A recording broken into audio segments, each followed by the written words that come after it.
মানুষকে মানুষ হিসেবে না দেখে তাকে লজ্জা দেয়া, তাকে কটু কথা শোনানোকে আমি গুরুতর অপরাধ বলে মনে করি। আমরা এই ঘৃণ্য কাজ থেকে বিরত থাকি। জাজ মাল্টিমিডিয়ার প্রযোজনায় 2013 সালে ভালোবাসা আজকাল সিনেমায় প্রথমবার একসঙ্গে হাজির হয়েছিলেন শাকিব খান, মাহিয়া মাহি।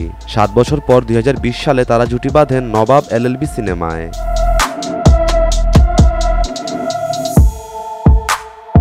4 বছর পর আবারও একসঙ্গে কাজ করছেন তারা। তাদের দেখা যাবে রাজকুমার সিনেমায়, তবে এবার জুটি হয়ে নয়, বরং মা ছেলে ভূমিকায় দেখা যাবে তাদের। সিনেমার পক্ষ থেকে বিষয়টি গোপন রাখা হয়েছে, যা থাকছে বিশেষ চমক হিসেবে। এ নিয়ে চুপ আছেন চিত্রনায়িকাও।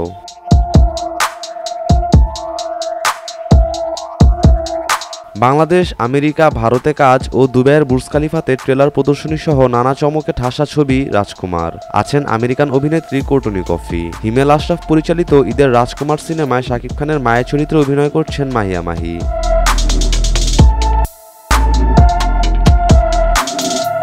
ঘনিষ্ঠ সূত্রে জানা যায় শাকিবের মায়ের ভূমিকায় হাজির হবেন মাহি। বাবা হয়ে পর্দায় আসবেন তারিক আনাম খান। মাহির বিষয়টি নিয়ে ঘনিষ্ঠ সূত্রটি বলছে, মাহি থাকছেন এটা নিশ্চিত। এমন রূপে মাহিকে আগে কেউ দেখেননি, চরিত্রেও নয়। তাকে চেনাটাই দর্শকদের জন্য কঠিন হবে।